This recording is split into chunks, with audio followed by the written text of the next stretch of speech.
Okay na, Doc. Ay, oo, daw law. Ay, ako sa internet. Tawag na lang ta over the phone, Okay, sige, Doc. Thank you, Doc. Live na tayo subong, Doc. Ang pamangkot ko to kay Ina, Doc. Ano na yung mga classes, mga allergies, Doc? Ang allergies kay ato na nga tawag na hypersensitivity response ang aton lawas. Hypersensitive meaning sobra-sobra.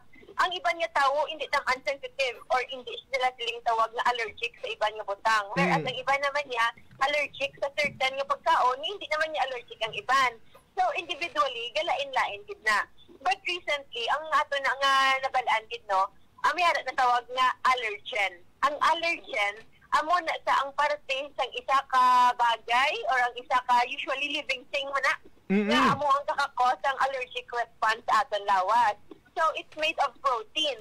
Amo na siya nga ang ara sa for example, amo to pareho sa mga shellfish and even other nga mga nga mga pagkaon. Pwede gani iban nga sa mga manok, iban sa poultry, sa eggs, iban even vegetables, ni ara man. So, kinahanglan kabalugid ta kung ano kung diin ta allergic kung diin ta hindi allergic because pwede gid siya nga may ara gid complication kung once magtawag ta may ara ka acute na allergic reaction meaning gulpihanay kung wala naka-prepare ang imong lawas. So, Doc, ano kuno nga mga parte sang lawas mo kung maigo ka na sang allergy? Yes. So, ang allergy can be in many forms. Ang isang pinaka-common is contact allergies like contact dermatitis. Like ang iban sa latex na gloves, no? So kung uso na gitayo nga gapang gloves ang mga tao. So kung kasi palang iban natingala sila nga pagkatapos nila suksok ang gloves ka palang tol ka palang habok ang nila nga kamot because they're allergic to gloves. So, in any parts of your body, imo nga skin, pwede gid magka-allergic reaction. It can present as tawag sa erythema or gapamula, gapang init, pwede gid na nga ga-edema, gapang habok-habok. Pwede gid na nga tawag sa na nga gaano man, ga-swell, nga do gahubag bala, inflamed siya. So, amo na siya ang manifestation, it's the skin. If sa pagkaon, kung makaon ta, pwede gid siya nga mag-effect as nga maglain ang tiyan, maglulupot, magtululuka, pwede gid na siya. Kagang iban, ang pinaka-ginahadukan of all allergic reaction na ang tawag ta nga anaphylactic shock. Anaphylactic shock meaning gulpi magsarado ang imo nga airway nga halos hindi ka kaginhawa. If that thing happens, kinahanglan gina-emergency intervention. So, hindi gid basta-basta. And we will never know kung saan ugit ta siling nga mag-anaphylactic shock or saan nga to reaction mild lang. So, we have to be very careful. Kaya hindi lang basta-basta, especially kung sure kang ang amon ng pagkaon, wala ka pakaagi-kaon or wala ka kabalo if you're allergic to it or not. Usually, Doc, Doc, ang naga-trigger sa Kita mo klase gali ang mga allergies, no? Kag ang mga allergies ngayon, may pwede sa mga drugs or sa mga bulong bla, Doc, no? May gani sikat gani nga celebrity gani, Doc, nga subong tsura do hindi na siya bangod sang drug allergy. Kilala mo na, Doc? It can be in many pwede gid kay sala ko nga bulong. Pwede gid siya gani nga life-threatening is amo na hindi gid basta-basta. Kung may ara kinahanglan di pa konsulta, hindi pa basta-basta over the counter nga inom sang bulong. Kay ang mga bulong systemic na i-absorption, meaning kasulod gid na sa aton sistema, sa aton nga bloodstream, sa aton mga organs, na which can have very bad effects. Ang other allergies, it might not be very common, especially kitaya nga may mga dog lovers, the animal lovers, kasi iban, grabe man ang allergy sa cats and dogs. Nga, hindi maginabi nila, iban balahibo lang, but it actually, ang laway isang sapat na ginagamit niya pang-review sa iya kaugalingon. Ang laway na nagtapik sa iya balahibo, amo na siya ang gakos ng allergy. Okay. But silingan ko din, Doc, hindi lang ka sa pagkaon, kundi ang kalaban ang galing nga mga ginaigo sa imo, amo na ang sa panita, no? Yes, amo pinaka-obvious. Oo, anong buhaton naton, Doc, kung nabalaan na nila sa aton yung mga kauturan, nga may allergy sila, paano nila malikawan? Okay. Ang first bit, niyara kagi dapat food list. Kung ma-hospital ka, isa gina sa number 1 yung kumangkot sa imo. May allergy sa pagkaon, sa bulong, kay kinahanglan na nga malikawan gid. So avoidance is the key. No, ang kagmi-ara ko, personally, I have an advocacy. You know, nga kabalugid ko, magkabalo ka nga promote ko sa natural, sa nga very natural and no artificial nga diet. We have learned sa aton research, no, nga ang those gali nga tao nga damo gali hypersensitivity or damo allergy bala nga halos sa tanan ibang nga pagkaon do allergic siya. Grabe. It was about gali by elevated yapon nga sobra ka sa damo nga sugar intake, damo nga carbohydrate intake. When your body is always eating carbohydrate, ang imo nga lawat ginaabi niya na perti bala ka abunan siya nga tinion, ti kung abunan siya ka hindi ka bala siling bala nga do sa tiyo kagidla mo protekta sa imo nga panglawason, hindi mo nga lawas, grabe siya ka hypersensitive. It becomes more hypersensitive, mas naging pilian siya.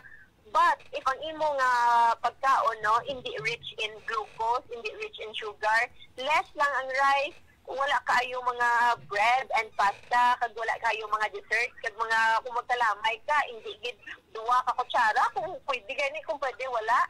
So those people, no, nga mga limitado magkaon sang sugar are actually the ones nga halos wala allergy. I even have a friend nga sa una, wala na siya makaon kay sa seafood, allergic siya sa itlog, sa manok, sa talong, sa halos sa tanan nila ang makaon niya nalang gid. Allergy. Gamay na lang gid kayo. Oo, gamay na lang gid kayo. Kay gapa lang ato dayon iya lawas. But the moment nga nagtawag ta ang nag-change siya sa iya diet into low-carb diet, meaning low-carbohydrate diet, wala na siya nagkaon kanon, wala na siya nagkaon tinapay, mga pansit, pasta, kag mga sweets, gindula yan na ang iya ginakaon, mainly instead of rice ang ginakaon niya mixed vegetables like chop suey de abi or sinilaw nga tangkong or ampalaya, any nga vegetables kag parisan niya sa sudan. Nadula dito siya naka-realize ang makakaon na siya sa manok, makakaon na siya sa seafood, nadula ang iya allergy, ang iya maintenance, no? Kaya usually kung may allergy dahil ginatagaan ka na antihistamine. Ang iban ginatagaan pag steroid. Ang steroid tuod manugo ang imo response sa allergy, pero damo-damo naman sa effect sa iban nga butang. Yes. Kaya ang amo na tuod, ang nang symptomatic bala, wala iya gina-address ang root cause. But ang ako na nga friend, my best friend ko since elementary, dako gid pasalamat siya kay from maintenance medication niya nga pulo ka bilog, subong wala na gid siya magina-maintain. Nadula iya high blood, hypertension, nadula iya nga diabetes, nagdako-dako iya weight loss, more than 15 kilos duro ang na-lose niya. Pagkasubong gid makakaon na siya sa mga gusto niya as long as wala lang gid sa mga carbohydrates sa siling kani nga mga matamis na pagkaon.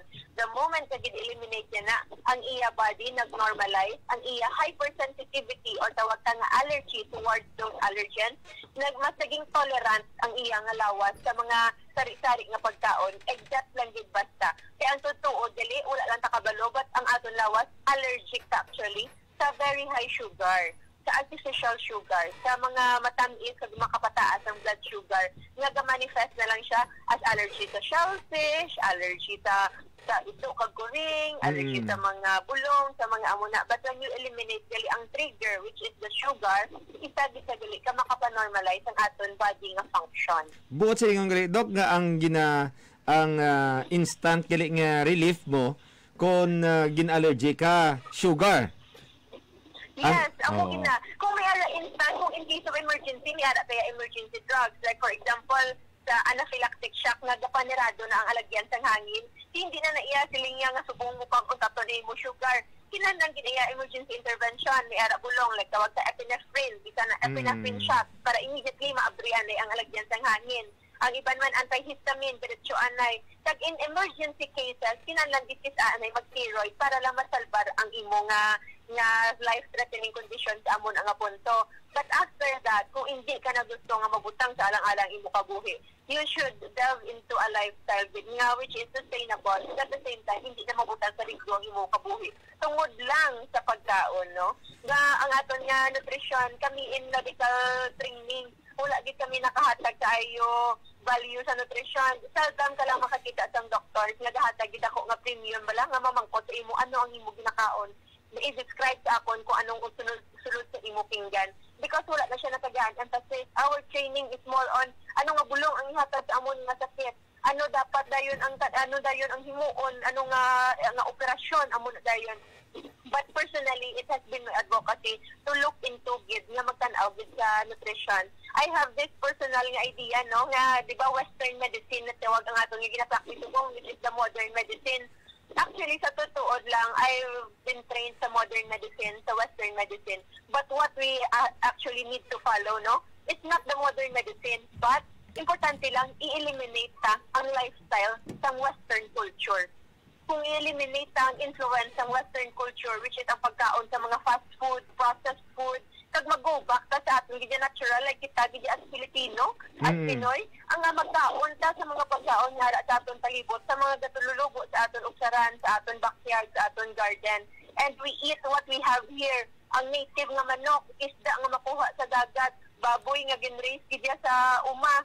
Those kinds, organic. No, we can live, makabalog kita, organic, makabalog kita nga aton mga lolo kag lula sa una, nagatigulang, nagaabot na lang, wala sang masakit. Madula na lang sila tungod lang sa kakapoy lang sa kabuhi, pero wala kita yung hambal nga siling niya nga may sakit sila, nagdiabetes sila, high blood sila. Ang mahambal mo lang dito na namatay either sa accident Sa katigulangon. o sa tawag sa katigulangon. Katigulangon lang gid. Oo, pero amo na subong it is something para I think no we can all benefit from gid na to go back sa basics gid. Especially subong nga may COVID nga dako ang aton time sa aton panimalay, make use of this time gid, go back to nature, go back gid sa natural organic way of life, and we can be healthier. Ang allergies sa unang panahon wala na gid.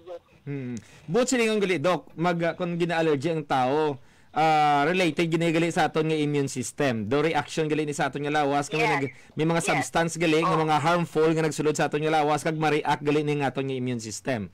So Doc, pamangkot ko Doc, paano bi Doc kung why kuya kabalo nga may allergy ko kag nag-react ang lawas ko nga allergy na nagali? Ano ang first step ko nga buhaton? Kung ang imo nga manifestation nakibot ka, for example, ang palang habal lawas mo. Reaction go palang habal. Immediate pwede kung go palang atol, pwede ka lang gid anay cold compress, pwede na siya maka-relief. Usually, ang allergy, self-limiting, madula mo lang na siya. As long as untatan mo anay ang pag-intake or exposure to allergen, ang imo lawas, madula mo lang na. You just make sure hindi siya mag-abot sa point, hindi na blaka, hindi ka nakapalili. Kung gabi na gid, nga palang natol, palang habal, palang habok, palang init na gid ang lawas, kag ang pinaka-importante gid nga senyales, kung daw baka budlayan ginhawa, hindi na lang gid mag-eksperimento pa, kadto diretso sa emergency room para matagaan sa medical attention right there and then. Pero kung tanaw mo man lang nga daw mild na lang siya nga reaction, pwede gid na ipahuway lang anay, it will be self-limiting lang gid. Sa mga allergies kay ni Doc, pares ni isang food allergy, insect allergy, latex allergy, mold allergy, pet allergy, kag pollen allergy. Diin sinili Doc ang mas may ara nga life-threatening sa tawo. It can be any. Depende gid sa kung ano gid ang trigger. Usually, may ara ta natawag nga kung diin gid dala ang wala ka pagid na desensitize, kay kisa ang way para nga madulang imo nga hypersensitivity response is kung hinay-hinay nga exposure mo nga ulihi bala maanad ka na. Like for example, ang akong auntie nga sa Japan nagit siya base, the moment na pag-step on niya dito sa Pilipinas, ang niya allergies, grabing atake. It's because sa kadugay nga panahon, more than 20 years na siya dito, amo pa lang pagkapuli niya liwat, subong pa lang siya na-expose sa mga pollens, sa mga pananom nga ari diliwat. Kag ang reaction niya, grabe gid sa extreme, no? So, ang ano man, it can be from anything, pero ang pinaka-common sa aton, no? Ang mold nga sa aton panimalay, especially ang aircon. So, over time, build up gid na. Build up gid na siya. So, ang iban, ang mga ang dust mites, siya tawag actually, nagagmay nga mga mites, yung mga sapat-sapat, nga microscopic ang kadakuon, ang munang gasulod sa aton ilong kagamo ang naka-trigger ang allergies. So, depende sa tawo kung ano ang reaction. Any actually, pwede siya maka-elicit severe nga effect. Isa sa netizen, kung ano gid. Isa sa netizen naton Doc sa kay Razel, nagasiling sa Doc nga ako do halos tanan nga allergy ara kuno sa iya. Oo. Kaya mo niyang time nga mamangkot ko, ma'am, ano imo ginakaon? Ilang ka cups ang rice ang makaon sa isa ka adlaw, sa dessert, pala inom juice, Coke, or soft drinks, ano man ang imo nga snacks, tinapay, sandwich, hilig ka bala sa mga biscuit, sa mga kuyam-kuyam, sa mga cheese curls, mga amuna, i-try mo na eliminate ang kanon mo lang abi, sisingan mo, experiment lang, 1 week. Ang kanon mo, sudan lang kay real baboy, isda, karne, wala problema. Manok, itlog, pwede, basta i-eliminate mo anay ang ato nga mga ginhambalta, carbohydrates, tinapay, rice, pasta, even ang mga processed foods, mga sweets. Discount nga rito, lang tanan, si pinirito, sinabawan, amo lang gid na, tanan nga utan, nga gatubo sa babaw sang duta, i-try that, you will see nga ang imo nga lawas, hindi na siya maging hypersensitivity. Ang iban, nga problema kay tawag sa immunocompromise, nubo ang resistensya. Ang allergy actually, bunga na siya sang overnutrition, sobra-sobra nga pagkaon. And poor food choices, meaning ang klase ng pagkaon mo, biskin abi mo, dutay lang imo ginakaon, pero kung puro man lang kanon, puro man lang tinapay, puro man lang pasta, wala kayo, instead of more on meat, more on protein, gito na protein, and healthy fat, avocado, very good source na. Kita kay kakaon sa prutas healthy na kita. But hindi ka na nga prutas healthy, especially kung luto-luto na kagamulang ginakaon mo because it's still very high in sugar. So, eliminate. Oo, ginagmay lang. And then you will see nga imo nga hypersensitivity reaction ma-lessen yun. Kaya ginanglan gali, Dok, dapat kung mag-eksperimento, gina siya, Dok, listaho na gito ang mga pagkaon nga kung sa diin gina-allergy siya. Para matandaan niya. Hindi na mahambal nga matsyagan mo halos tanan. Kaya tingala mo, sudan mo, baboy, allergy ka, dugay-dugay, manok, allergy ka man. Dugay-dugay, ang shellfish, allergy ka man. Pero ang common denominator, galingila tanan, kita nakaon mo sila, may rice, may coke, may cake pa, kaya mo na. See, we are looking at the wrong thing, no? It's time to look at the real sources kitang aton nga hindi siya ang sugar or ang carbohydrate, hindi siya ang trigger ng allergy, but siya ang ka-trigger ng allergic reaction. It makes you, ito ginapahulaya ka para usahod mo ang the rest. Kasi para siya na lang yung imo karon. Pero sa totoo lang, once you eliminate that trigger, which is ang sugar and carbohydrate, you will become more tolerant, mas makatolerar ka sang aton nga iban nga pagkaon, which is more nutritious and more healthy in the long run. It will protect you from all illness. It will boost your immune system. Nga if ever ang COVID hindi malikawan kag malabot ka, you make sure nga mabuhi siya. Yes, no? Kaya mo na gani sa aton mga pinalangga nga tagpalamati. Dok, next Sunday siguro, Dok, para mas nami pagigiro, Dok, pwede makapamangkot ang aton yung mga netizens sa imo kung anong mga problema nila sa lawas? Yes, pwede gid. As long as we have the time, pwede gid. It will be my pleasure, no? Kaya gaalap kita na sang aton nga special time sa Tukid Negros every Sunday. Yes, okay, no? Siguro, pili ta ka temprano, earlier, Dok, sa no? Sa next Sunday. No, thank you, Dok. Kaya damo, nagapamangkot, actually, kaya kung itira ko ni Dok ang mga pamangkot, Dok, ubos oras tagi, Dok, no? Pero next Sunday, oo. Kaya may nagapamangkot pag hindi sa akon, kung tanay ko masabat, no? Galing kay ti, White Chimpo, ang iya nga pamangkot, simple lang, Dok. Sang una ko, no, plakaon mo siya sang manok, way man sa gina-allergy, pero subong ko magkaon sa manok, nga gina-allergy na siya. Damo na ba nga pamangkot niya, Dok? Oo, usually ang muna tawag tanga do adult onset na allergy. Pero sa totoo lang, because as we age, ang aton level of tolerance for sugar, mas ganubo. Sang bata-bata ka pa, mas makatolerate ka pa sa effects, ang bad effects of sugar. But as we grow older, mas less ang effect, less na aton tolerance ang aton lawas. Therefore, ang side effects, mas manifest again. Yes. Iya, ang ako na ginhambal for me, sugar can have many effects depende sa tao. Ang iban, kaka-obese, katalalambok. Ang iban, wala katambok, niwang lang gyapon, pero kataas ang blood sugar. Ang iban, wala kataas blood sugar, pero kataas naman ang bad cholesterol. Kaya ang iban naman niya, wala naman tanan. Ang iban, kakatubuan tumor. Ang iban, wala man kakatubuan tumor. Ang iban, kakahimuan allergy, which is most likely amugit ang natabo na sa aton nga ga-inquire sa aton subong nga question. So, as usual, ang advice na try anay eliminate and see for yourself. Ang amo nga lifestyle, wala gid ban maka-benefit, no? Wala gid may gasugo sa aton nga gasuldo sa aton promotion para i-promote ni. Kay this kind of promotion is for you alone. Wala industry, wala food industry, wala kumpanya nga makabenepisyo sa nito ni ikaw lang. Yes, so well, thank you, good Doc. Kabay pa sa next Sunday, no? Iset na to na John Milville sa kay Doc Grace ang mga pamangkot na daan sa atong mga pinalangga nga tagpalamati. Sa temprano lang nga daan, pwede na sila makapamangkot kung ano ang ilang nga nabatsyag. Kay pamangkot sa kay Doc Grace ang mangin advice ni Doc Grace sa ila. Dako na nga bulig pagid sa ila, no? At least may bala nila kung ano ang i-prevent nila, anong imuon nila para mag-ayo ang ilang ginabatsyag, no? Doc Grace, thank you gid sang time, Doc. Hopefully sa next Sunday maka-earlier kita, Doc, no? Yes, I really hope so. Yes, thank you gid. Doc, last message mo sa atong mga pinalangga nga tagpalamati. Sa akon sa aton mga pinalangga nga tagpalamati, no, thank you gid, but I would like to take this opportunity sa akon brother nga gasubong nga gabiyahe gid sa Lawod pa, no, because he's a seaman. Mapag-greet gid sila MV Puma, si Chief Engineer, si Captain Carpio, si ano gid, pati si Chef taga gapamati gina-download nila actually aton mga episode para pamatian nila sa time nga wala na sila internet, no.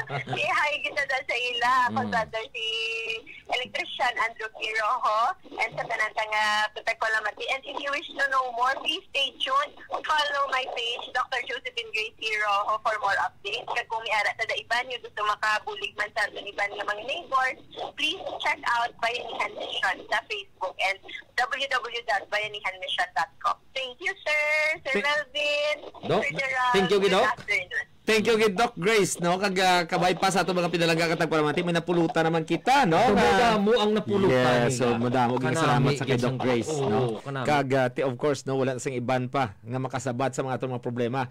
Next Sunday, lain naman nga format sa aton sa kay Doc Grace para at least, no, ang tagsa kami mga problema nato yung mga kauturan, libre pa na diyo. Yes. Pamangkot lang sa kay Doc Grace. Sa aton lang malabutan sa aton nga programa. Diri sa aton bratuntunan, Dr. Pinoy Health Watch. Dr. Pinoy Health Watch.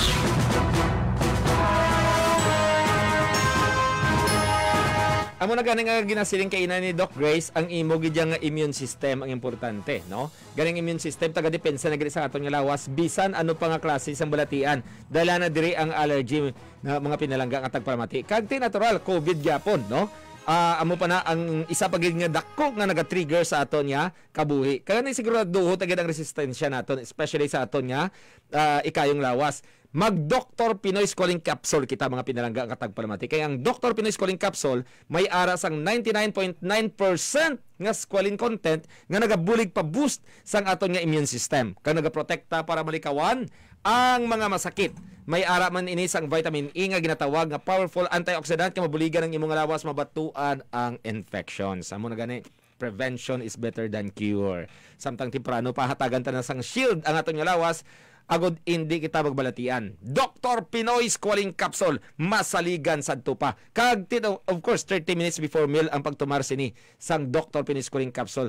Sa ulado na ganyan ni Mama Dear, Mama G. Dilamar dira sa Singapore. Memorize na Ganyan mo na kunya ang na-maintain ang beauty ang katahom, no? Nagahubin. Kag of course mabakal naton ini sa tanan yung mga branches ang Negros Grace Pharmacy, The Generics Pharmacy, Sincere Drugstore, GBX, Ben's Pharmacy, Farmacia Juarez, Santo Rosario Drugstore, kasi tanan yung mga butika malapit sa inyong nga lugar. Tandaan tagid mga pinalangga nga tagpalamati, every time may Dr. Pinoy Health Watch kita, hindi magkalipat, Dr. Pinoy Squalene Capsule. Dr. Pinoy